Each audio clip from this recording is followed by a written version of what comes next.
La préparation physique est un aspect extrêmement important de la performance, mais également relativement spécifique. En effet, beaucoup de coachs et d'entraîneurs possèdent les bases, mais ne sont pas spécialisés dans ce domaine et passent donc à côté d'une partie des bénéfices qu'ils pourraient obtenir. Malheureusement, beaucoup de structures ont de très bonnes raisons de ne pas pouvoir embaucher un expert, notamment financière. Et c'est en partant de cette réflexion que j'ai décidé de créer une petite série de 5 vidéos à destination des coachs et entraîneurs qui voudraient progresser en préparation physique sans pouvoir embaucher un préparateur physique. Donc à partir d'aujourd'hui, toutes les 3 semaines jusqu'à ce que j'ai sorti 5 vidéos, je reviendrai sur un aspect du travail de préparation physique en le décrivant et en vous donnant quelques conseils et astuces pour que vous puissiez tirer des réels bénéfices de la préparation physique avec vos athlètes. Sur ce, commençons avec notre premier sujet, les échauffements. Selon votre discipline, les échauffements revêtront une importance différente, mais dans l'immense majorité des cas, ils conditionneront en partie la performance des athlètes. La première chose à faire est de se rappeler des objectifs de l'échauffement, c'est-à-dire le fait de préparer les athlètes à l'entraînement qu'ils vont subir. Premièrement, pour qu'ils puissent commencer à mettre leur corps en marche afin de limiter le risque de blessure qui pourrait survenir suite à l'augmentation trop brusque de l'intensité de l'entraînement, mais également pour qu'ils puissent se mettre dans des bonnes conditions pour performer adéquatement. En effet, si votre séance contient entre autres des sauts à répétition, des accélérations, des sprints ou des charges lourdes à soulever, les athlètes seront en mesure de bouger d'une bien meilleure manière s'ils ont eu le temps de se préparer progressivement avant.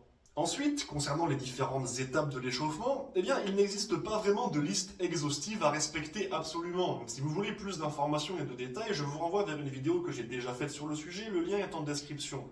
Mais sinon, globalement, il va falloir que le cœur s'active progressivement et pendant un certain temps, que les différents muscles et articulations, surtout celles qui seront le plus sollicitées, soient mises en activité, et enfin que l'on passe un petit peu de temps sur certains mouvements ou certains exercices qui seront très présents ou qui nécessiteraient une attention particulière.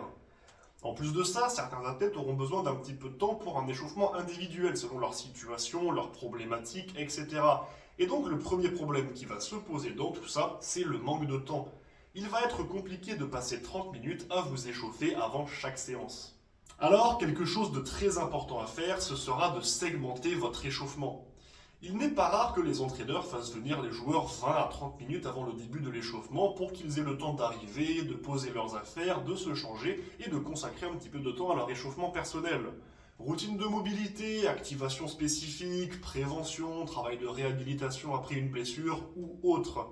Pour prendre l'exemple du basket, c'est dans cette période que l'on verra les tireurs commencer leur routine de shoot journalière ou que certains autres athlètes vont faire un peu de mobilité, travailler sur des raideurs ou cibler un point faible.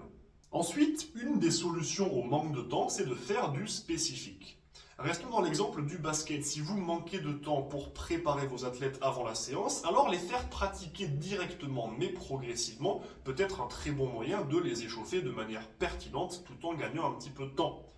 Par exemple, toujours dans le basket, des montées de terrain à plusieurs joueurs avec passe et finition au panier vont progressivement les faire courir, passer, tirer, lay-up, etc.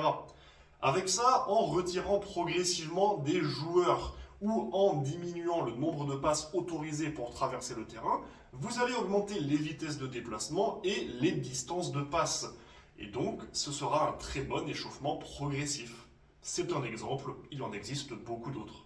Un autre point de réflexion est de savoir si vous voulez que vos échauffements soient toujours les mêmes, au contraire changent chaque jour, ou encore contiennent une partie qui ne change pas et d'autres qui sont alternées de temps à autre. Par exemple, vous pouvez très bien décider, si vous avez des exercices que vous adorez, mettre une partie qui sera une routine fixe à la fin de chaque échauffement et qui servira à marquer le passage de l'échauffement à l'entraînement.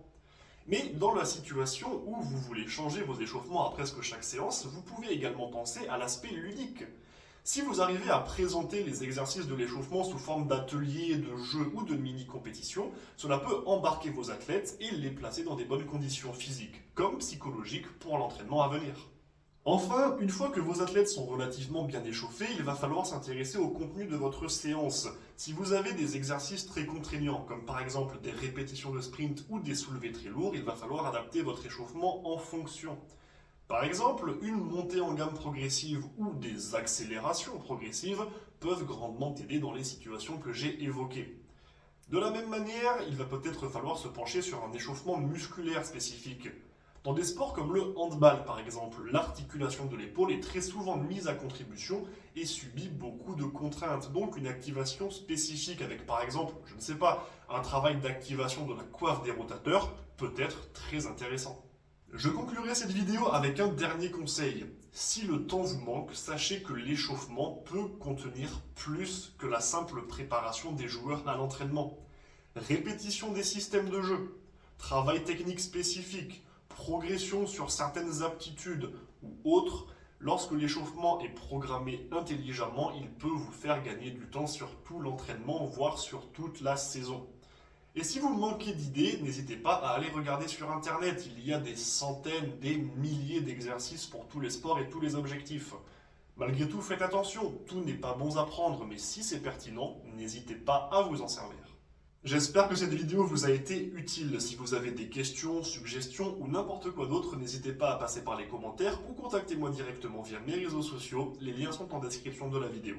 Sur ce, bon entraînement et n'oubliez pas, rendez-vous fiers.